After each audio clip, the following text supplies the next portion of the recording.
Yes, we are live. Yeah.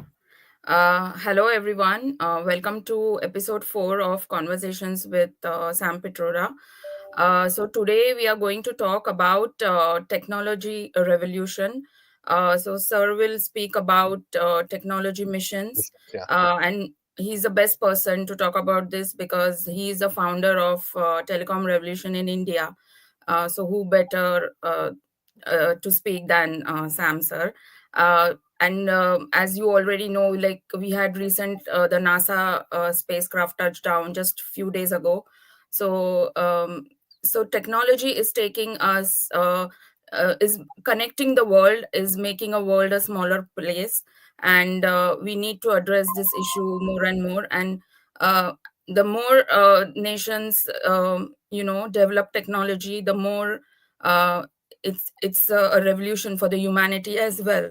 So I'll request Sam sir to take on and address our audience. Thank you. Thank you. Thank you, Priyamvada. Thanks, everybody. Like Priyamvada said, technology has really transformed human civilization, especially in the last 50 years.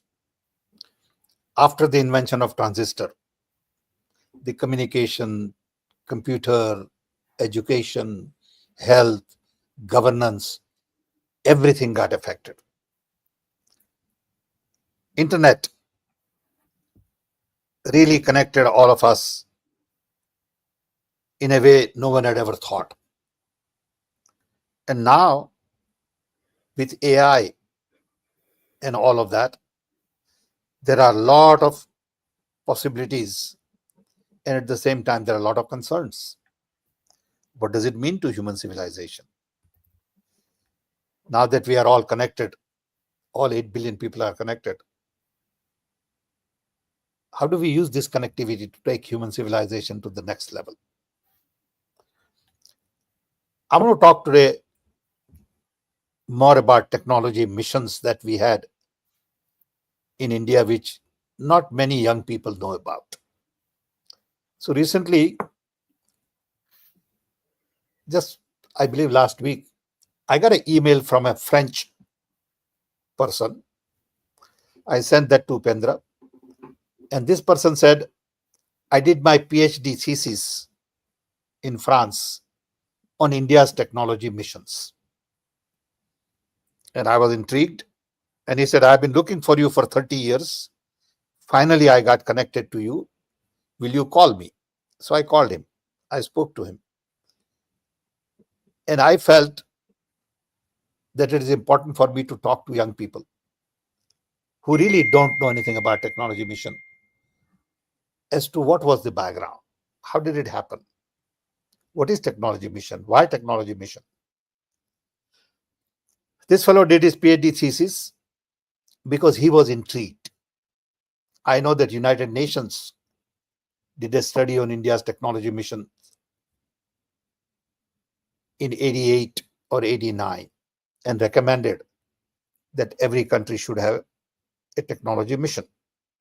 I just finished talking to Himachal Pradesh chief minister and about 200-300 people, and I mentioned to them that, look, if you want to get anything done systematically in a bureaucratic framework, you need to focus on creating missions to get things done.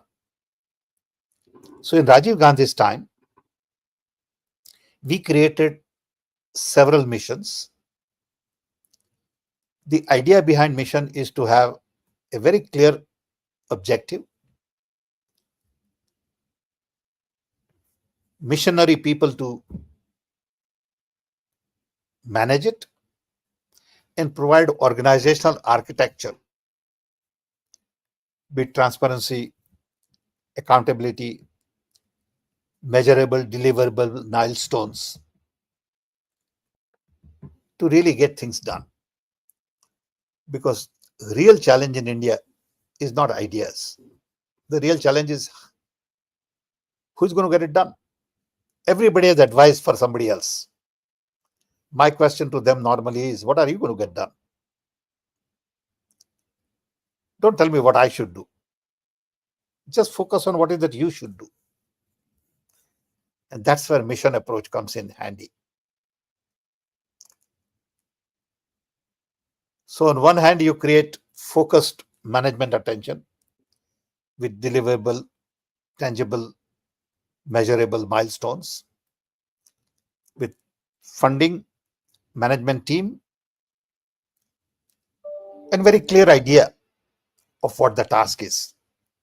Bureaucracy can still do their thing, but you separate this piece out of bureaucracy with the government people, civil society, voluntary agencies, domain experts, universities, press, all of them working together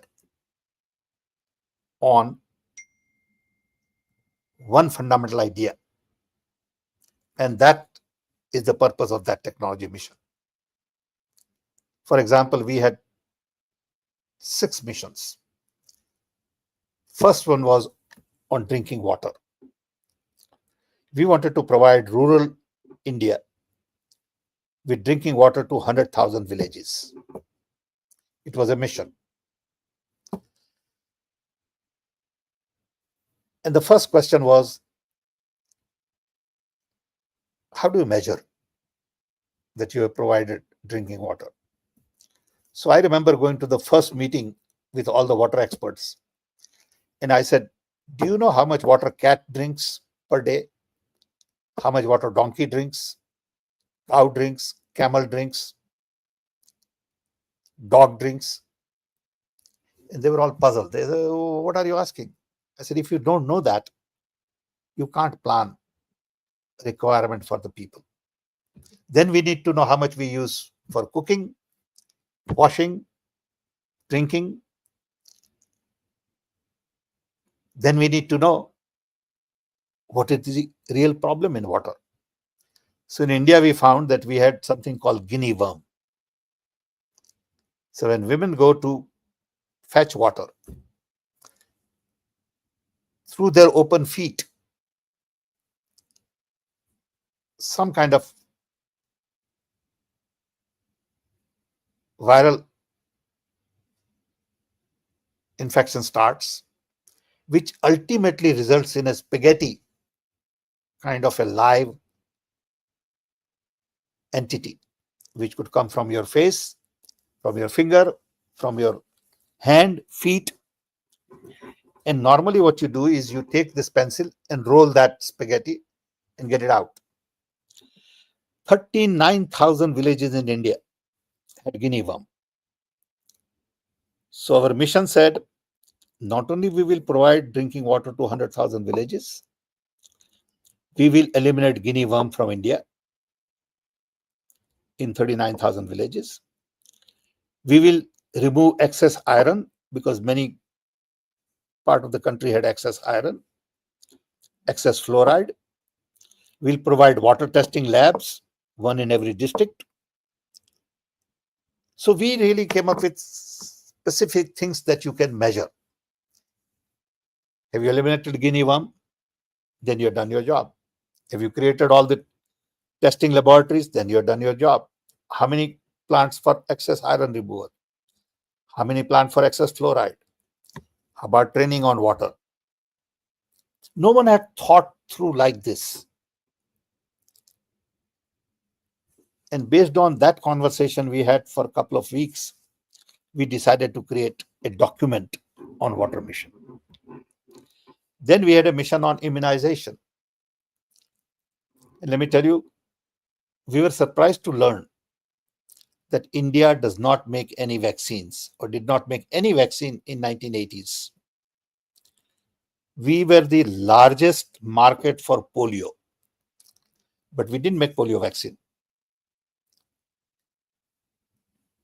So we had a meeting with all the experts on immunization. And there was a debate going on in India about the oral vaccine versus the injected vaccine.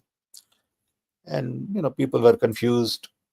So we spent 3 days with about 70 vaccine experts, including Dr. Jacob Jones, who is a very famous, now must be in his 90s perhaps, advisor to Bill Gates Foundation on immunization and all.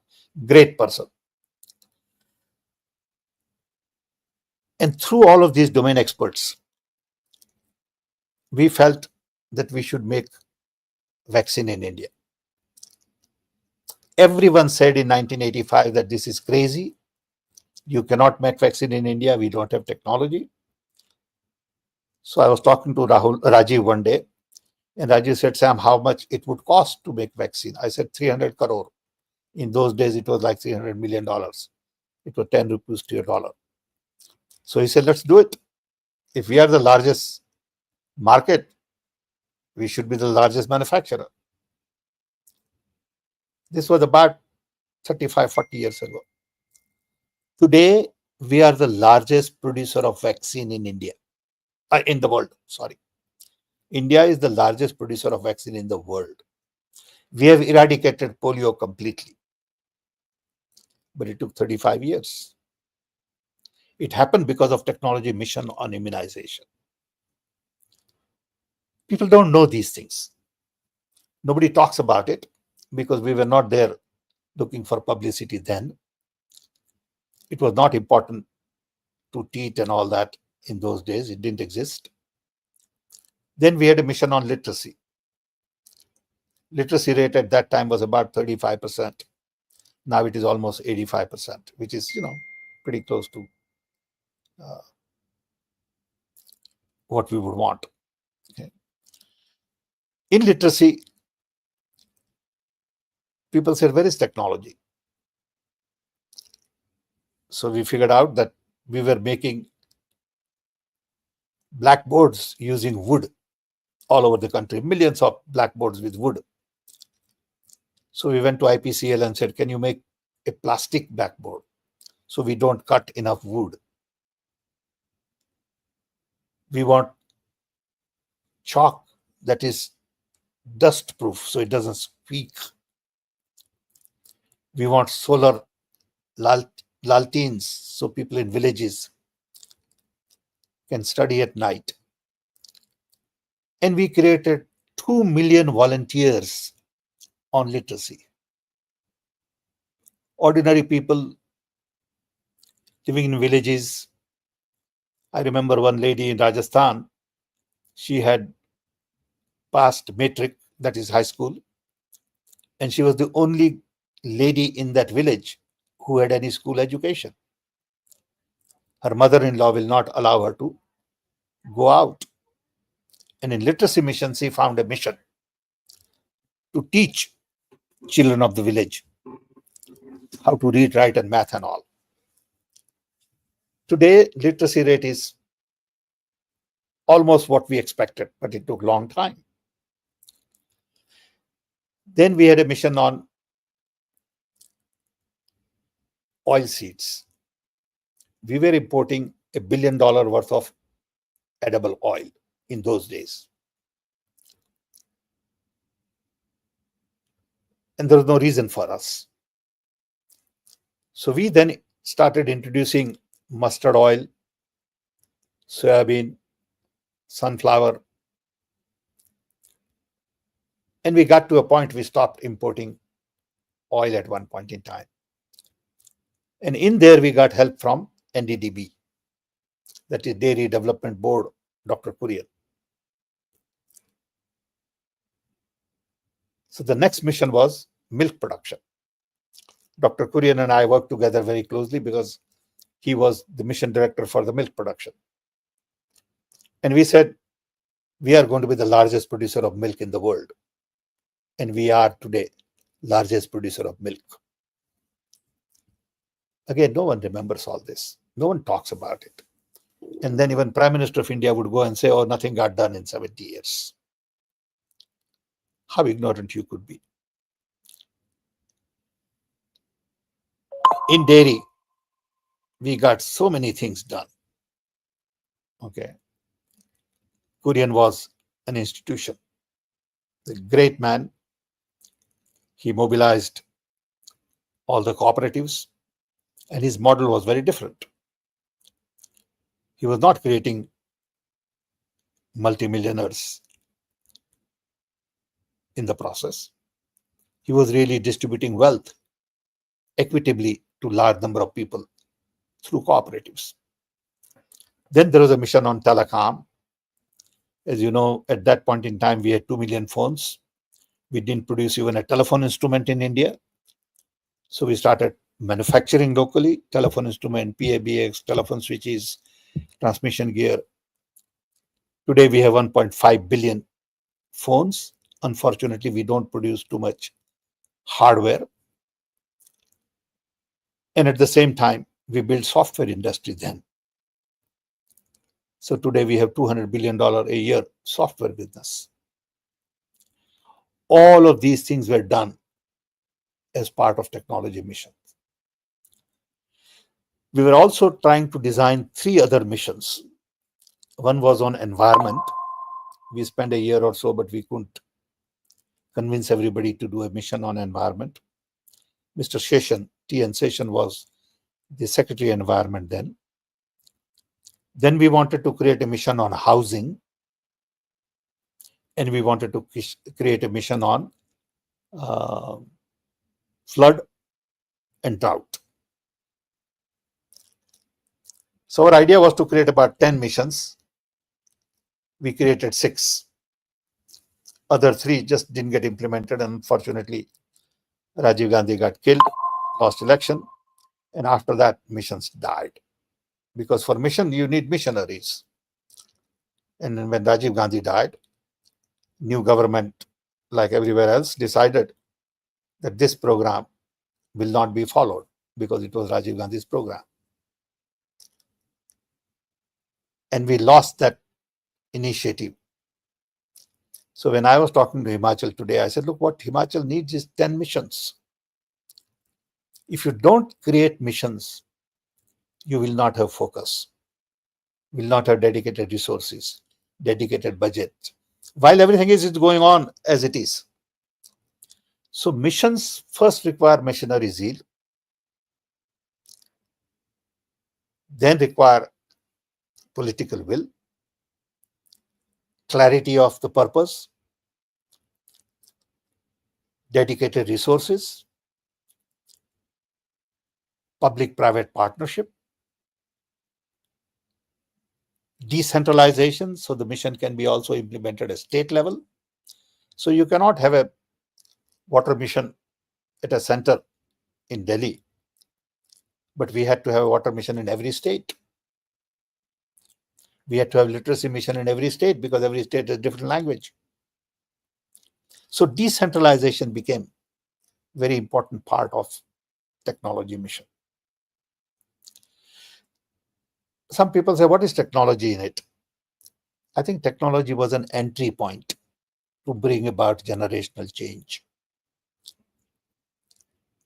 Technology was not everything, but through technology you could enter that cycle and begin to dismantle old mindset. Once I remember we were in a small village looking at immunization.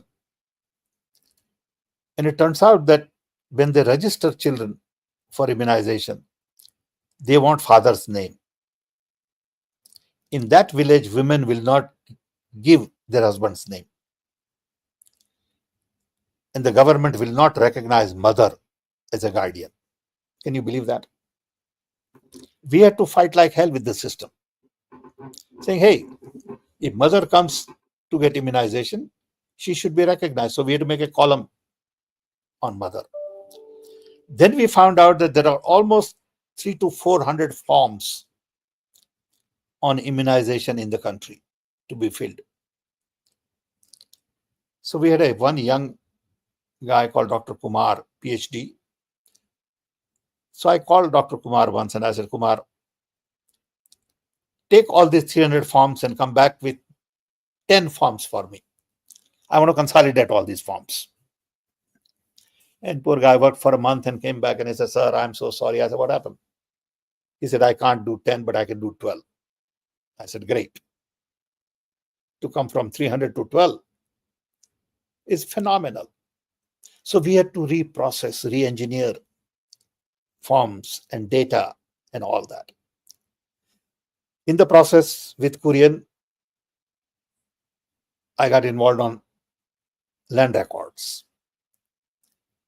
So we worked very hard in creating land records all over. I mean, remember, this is about 35 years ago. Okay, we had done so many interesting things on technology. So technology continues to play an important role.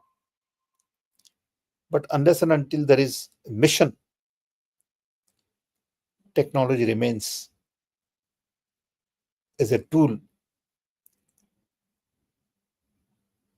to benefit rich. Our idea of technology was to take it to people, to make sure that there is inclusion, sustainability, addressing of income inequality. I mean, these were new ideas 35 years ago. Nobody had heard of sustainability. Nobody talked about inclusion in those days. Okay. So if you get chance, Google a little bit about technology missions in India. And when UN did a study, UN recommended that all countries should introduce technology missions of their own in whatever areas they want. Okay. The idea behind technology mission was to really give focus and help in implementation. Because what is happening today is we have great ideas, but we can't execute. They get buried in bureaucratic details. We spend a lot of money doing a lot of paperwork and processes and procedures. And at the end, there is very little to show in terms of results. This is the challenge in India. Western countries are very good at implementation. Of a simple idea, they'll just multiply it. Our whole thesis is based on decentralization to some extent, but also it brings some chaos. So you got to draw a balance. Because at the end of the day, you got to implement. So I'm proud to say to you that we did implement water mission, literacy mission, immunization, edible oil, milk production, and telecom and IT. But we didn't talk enough about it in the past. Because in the past, there was no need for publicity.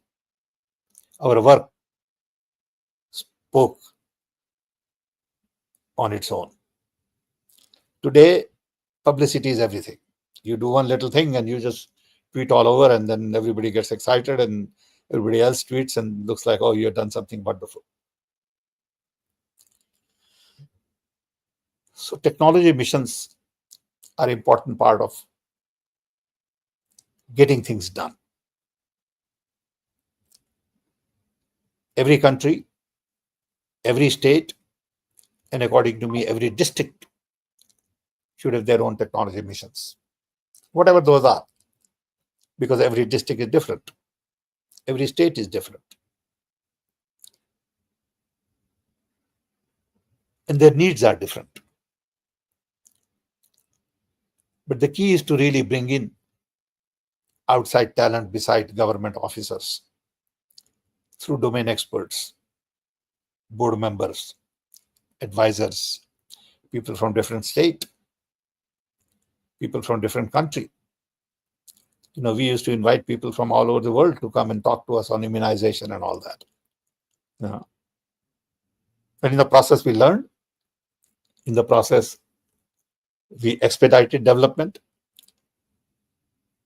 And we could really create a team of dedicated people who believed in mission and who wanted to get it done. I still meet people who worked on the mission 40 years ago on and off. And whenever we meet, we all get excited about what we did. So when this gentleman from France wrote to me, I called him afterward. He was going to join today, but he had to go somewhere. And he said, look, no one in India appreciated. I mean, I shouldn't say no one, but average guy did not appreciate what we accomplished in technology missions. So I thought it'd be good to talk about it because right now we are at a tipping point in technology. Technology of alternate energy, materials, and automation and AI is changing everything. Drones are changing our defense. You don't need machine, guns and uh, big vans that we had. Drones are the answer. If you have 10 million drones stored someplace who can just go and attack somebody, uh, that's a better deterrent. Okay. Similarly, the impact of AI on health and education, on governance, big data analytics, um, hyperconnectivity, uh, genetics, biotech, nanotech is changing everything. The other day I was reading about this man, can't remember his name, Bruce or Byron or something, who is really experimenting with reversing aging. Somebody had mentioned to me, I had read before, but then again, a couple of days ago, I saw another article in Economist. And these are the possibilities that we had never thought of before. Some people believe that average lifespan is going to be 150. So these things really will redefine our work, our life, our social interactions. World population very soon will be 10 billion. And then it will begin to go down. How fast it will go down, we don't know. But I can see a day where world population would be maybe 5 billion. And then when you see all these assets built in the world, where everything is all built basically, roads, power plants and all, you just need to upgrade and maintain. And population is less. Today's kids, many, inherit large amount of money. In America, I'm told this year $6 trillion would be inherited. $6 trillion would be inherited by American kids because their parents work very hard or their grandparents work very hard. So what is the impact of this inheritance on their work ethics, work norms, work habits, their lifestyle? These kind of questions never existed before. So we are going through a major transformation world over. And technology is playing an important role in transformation. Your world as young people is going to be very different from the world that I experience. Though I had the ringside seat in technology revolution in US and India. But the kind of things that will happen now, mainly in health, is essentially mind-boggling. So with this, I can open up for a question-answer discussion. And we can always talk more about technology, leadership, entrepreneurship. These are very interesting topics for young people. So we'll mix and match. Okay. I thought I'd talk a little bit about technology today, mainly because the guy from France took me to memory lane. And I had totally forgotten to talk about technology missions. So thank you. Thanks, Upendra. And thanks, Premvada.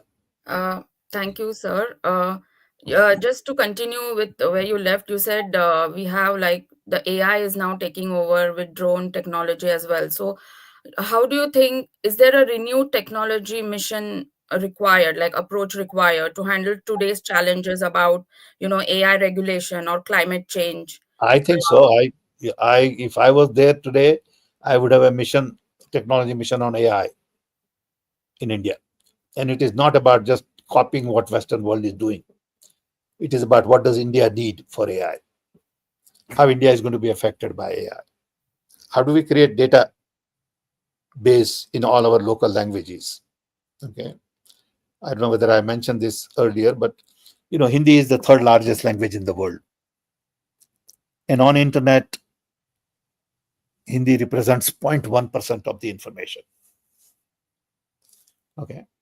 Now, if you don't build Hindi database, all Hindi novels, all old Manohar Kahaniyas and poetries and all kinds of stuff, then AI is of no use to Hindi. AI is okay for some engineering stuff and some scientific stuff. But if you really want to use AI for local benefit, you got to create your database, whether it is in Tamil or Hindi or Gujarati or whatever. I have a friend. Maybe we'll invite him to come one day. Carl Malamud. Carl and I have been friends for many years. And Carl now spends a lot of time in India in trying to digitize Indian literature. So he has probably digitized maybe 100,000 books. But there are 20 million books in India. Who's going to digitize it? You know, in Gujarati, there are several million books, of which 50,000 have been digitized. Okay. So what are we talking about AI? We just look at what Western world is doing, say AI, AI, AI. Hmm. Okay.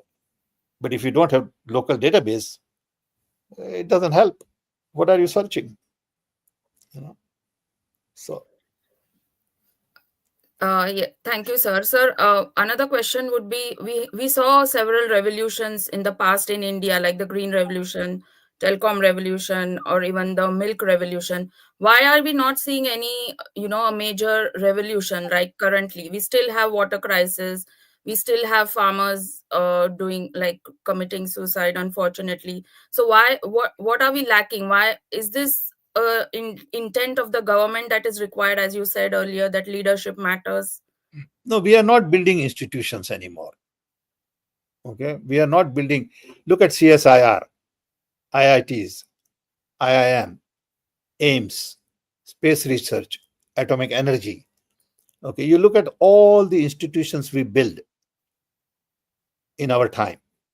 Okay, and what institutions are we building today? Is there any one institution that you can name today? We had CDOT, we had CDAC, and we had all kinds of stuff, material research. Okay, we started nanotechnology groups. Okay, look at all the universities we started, new ones. Yeah. But today there is very little institution building. Yeah. So yes, sir, that's the reason. And also the government of today is busy with communal politics. That's their forte. So They're not focused on institution building, people building. You know. that's true. There is question from Basavraj Sankin. Yeah. uh, so can we just have it on the screen? Yeah, thank you. uh, so he's saying, do you think India's telecom, sorry. Yeah. Go ahead. Yeah. So he's asking, do you think India's telecommunication sector could experience significant growth with adoption of satellite-based internet I think service? I think Indian telecom sector has grown substantially. Okay. Whether you add another 20 million lines or 50 million lines is not a big deal. Of course, rural connectivity is important, and this Starlink would help a little bit in rural connectivity. The real challenge is how do we use this technology to change people's mindset, to change thinking. Okay. I mean, no one has said, hey, this is how to use technology for um, communal harmony. Okay. You will never hear that. Okay. That how do I use internet for communal harmony? Okay. That's not part of the equation. Okay. So, but what about the potential like security implication if Starlink comes in India? Oh, What do you? that's a whole totally complicated question. We can have a separate conversation on it. Starlink uh, is a big challenge in terms of gateways. You see, if you don't create enough gateways in the country, then all the data goes to other countries.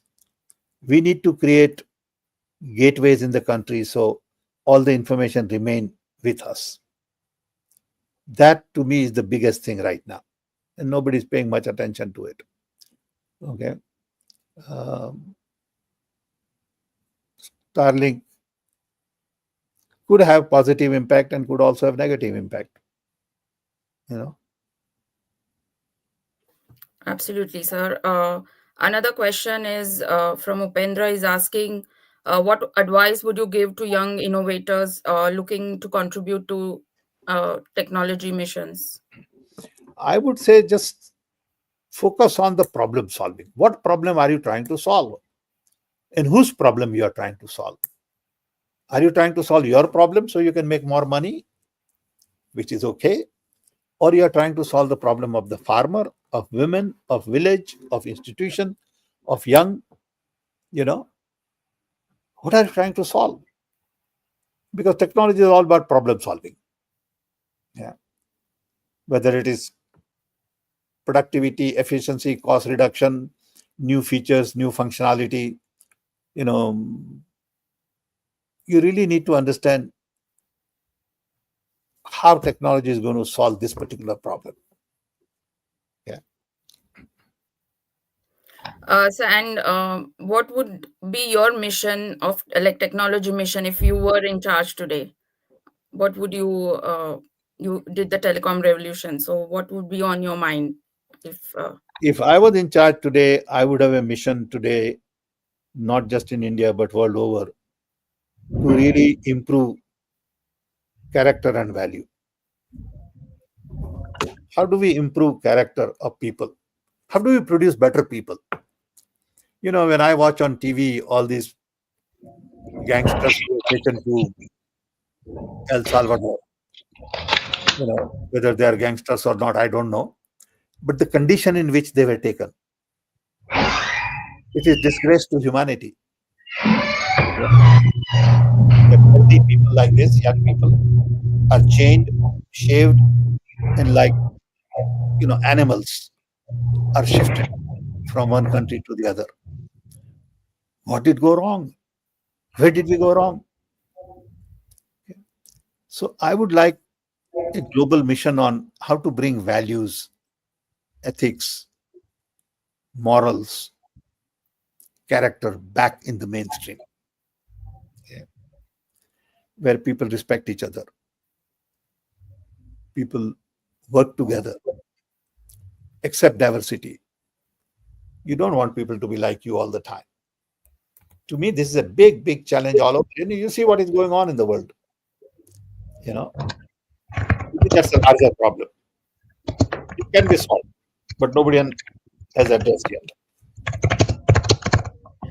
Uh, thank you, sir. I hope you feel better soon. We'll just wrap up early today, just because, uh, No problem. yeah. So, as you If there are correctly, any more questions, let's just address one or two. yeah, there are like comments on. I can read out. Sure, There's read a out. I mean, we want so people there's to participate. yes, sir. So there's comment from Nagender Yeah. Prabhakar. Uh, Uh-huh. so yeah, he's saying you did your best along with Rajiv Gandhi for this country. So he's applauding all your work and efforts. Thanks. And there's a comment from Nagender Madhav Ram. He's saying you have dedicated yourself to serving the nation with unwavering commitment, though many people remain unaware of your contributions. For instance, you halted the import of edible oil, Yeah. supported farmers in increasing oilseed production, and helped conserve foreign currency reserves. We truly appreciate the opportunity to engage with you. This remind me of one case I must tell you. You know, when I became chairman of the Telecom Commission, the first decision I made was to stop loan from World Bank. World Bank was giving us $300 million loan to buy something. So I canceled that loan. As soon as I canceled, it was headline in the paper in those days that chairman of Telecom Commission is canceling World Bank loan. So I get a call from Prime Minister's office, Rajiv Gandhi's office. Gopi Arora called me and said, Sam, you can't do that. We are paying 0.5% to keep this loan alive. How can you reject $300 million in those days? I said, look, the loan is packaged in such a way that they want me to buy things I don't need, and they won't give me money to buy things I need. I want to buy microprocessors, so give me money for microprocessors. I don't want to buy finished product, old designs from somewhere else. So it became a big issue nationally. Finally, the president of World Bank came to India. His name was Conabel. He was a senator then, US, before he became president of World Bank. So Rajiv Gandhi, president of World Bank, and I had lunch together. And he said, Sam, why are you doing it? And Rajiv Gandhi was trying to convince me to accept the loan. I said, you stay out of it. Okay. And he was very kind.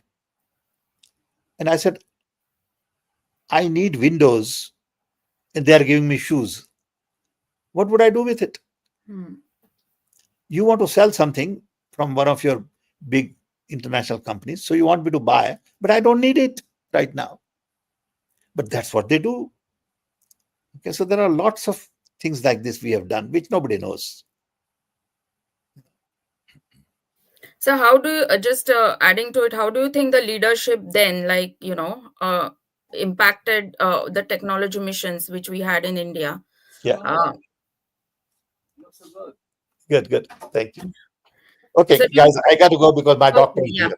Okay. okay, yeah. Thanks, Thank you, guys. sir. Thank Thank you. you. So we meet next Thank next week. you. Thank you. Sorry about that.